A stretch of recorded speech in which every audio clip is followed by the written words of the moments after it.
Hello mga igsoon, mayong adlaw kaninyong tanan. Dinhi nining bidyuha ato no sa papaminawan ang tingog sa usa ka tawo magigamit sa walaang espiritu sa kamatuoran ug sa akong pagpakiginabi kaniya.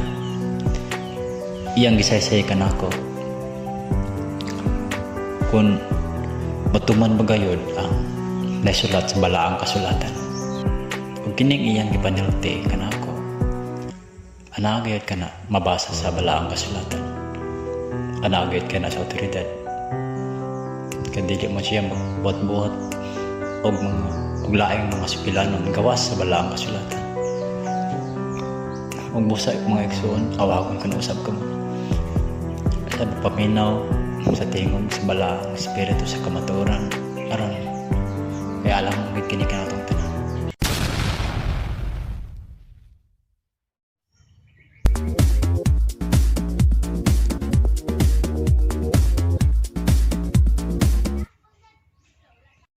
Ani ako'y pangutana nga na ka ni Mukod. Kung may tabo ba gayod ang naisulat sa balaang kasulatan? Kung dili ka na mahitabo, manong nahitabo man? Ang isulat ni Isaias. Nga mga anak, ang sa kababae, o gandag Emmanuel, nagalakay asto. Kung anak sa Diyos, sama ka niya, nahimunta.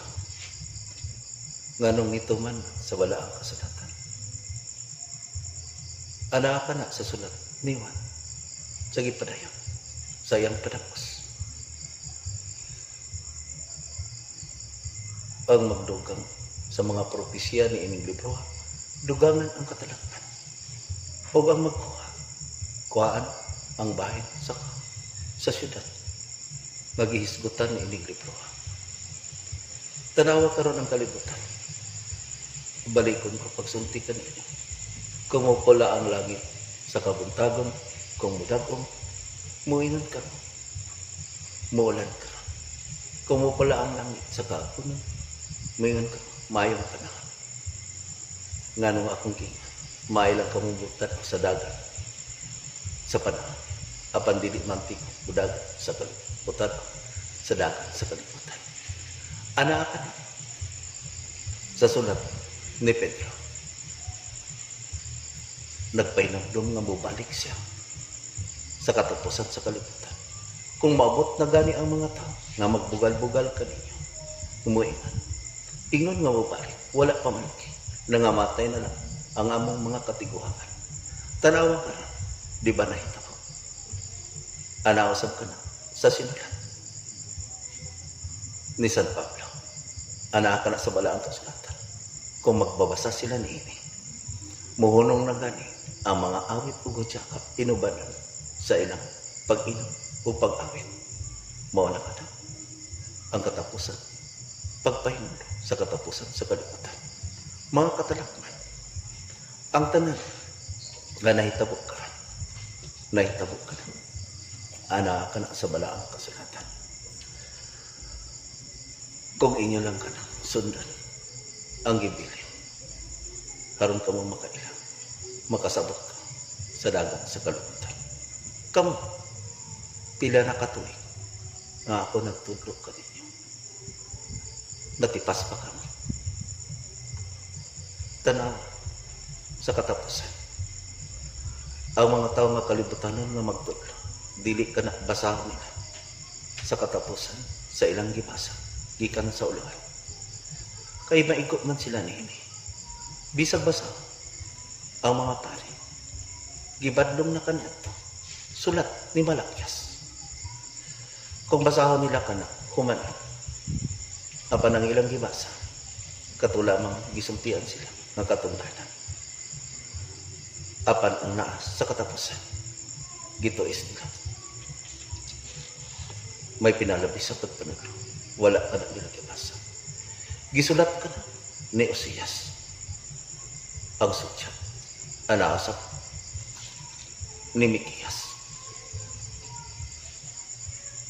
Ang pangulo sa Israel.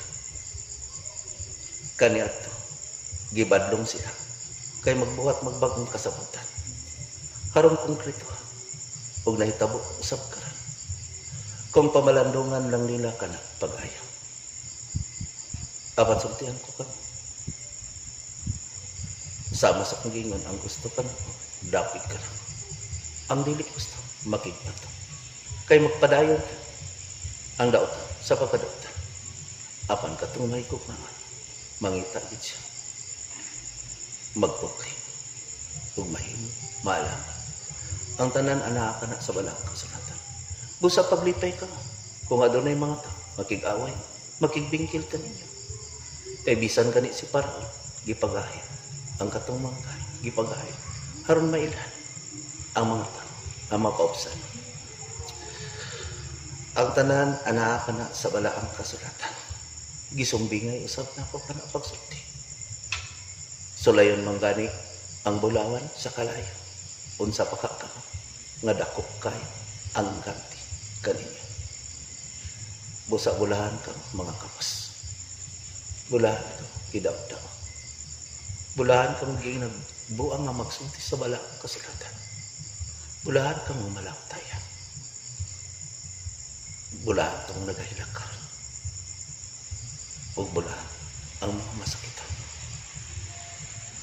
anak ka na sa balaang kasulatan aduna po'y mga sumbingay nga dakan pa nga anak na sam sa giingon ni Pedro nagsulat usab si Pablo ini apan daghan ang mga sinulat niya nga lisod sabton gituis kini sa mga taong walay alam o mabalhinon sa balaan sama silang gibuhat sa panit sa balaang kasulatan nagatuon siya ug teolohiya giusab nila gituis filosofi nagbuhat silang balaod gawas sa akong balaod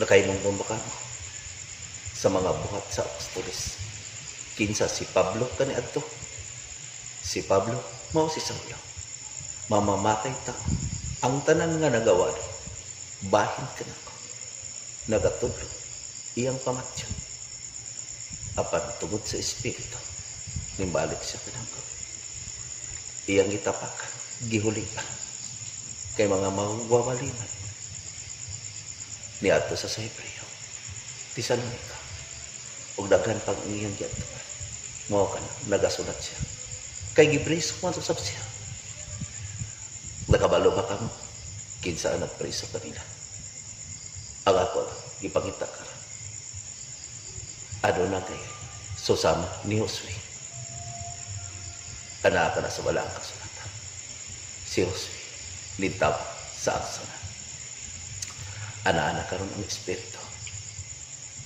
ang maikman ang nakabalo ug nakailakan ako mangita kayo kay espiritu magduhig man sa espiritu ug mobalaan sa mga tao gusto mobalaan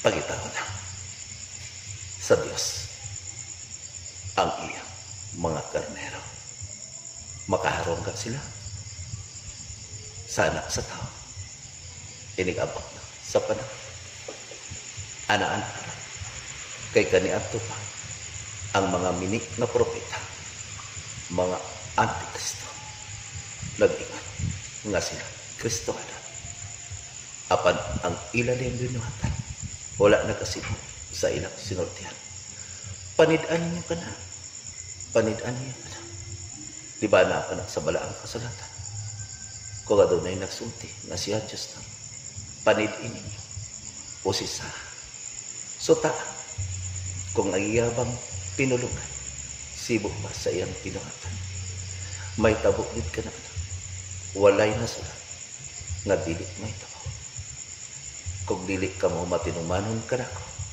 ako magpabili matinumanon kay dili ako makalungan sa akong kaugalingan ang tanan nga akong gisulti dili ka na ninyo madugo sa mga taong kalibutan man nag-ingon nga magwawali apan dili maantigong mawali may ingong magbabasa apan dili manti kong mubasa. Adunay nagawali, apan magbuhat pan sila, og laing mga sugilanan. Dagingan, muhatag ka mo sa simbahan, kay maluwas. Unsa man ang giman, ayaw pagtipon og pandi. Giusikan ang panahon nga gihatag sa Diyos kaniya. Busa ka, pag maigmat ka, kay daghang maglilitag ka rin ka. Dili maglitag o mga langgam, kung dili maglitag sa mga tao. Magpakaroon na nga sila sino. Apaninong ang Diyos mao ang magpili dili ka mo kay siya nakabalo sa una sa naa kanina. O ang Espiritu sa ang pitik sa Espiritu ana-ana ka kinalang magbalikan kay nakabalong sa una sa Espiritu o kanunay nangayon nagaampo sama sa anak nagahidang alang sa mga kalamay o kanunay nag-iipan Ama, pasaylo ka sila kay wa sila nasay sa ilang kibuhat apan hapit na ang kagabihan gikinahanglan kaya nga magpili ang Diyos sa iyang napili batuan ang anak sa balang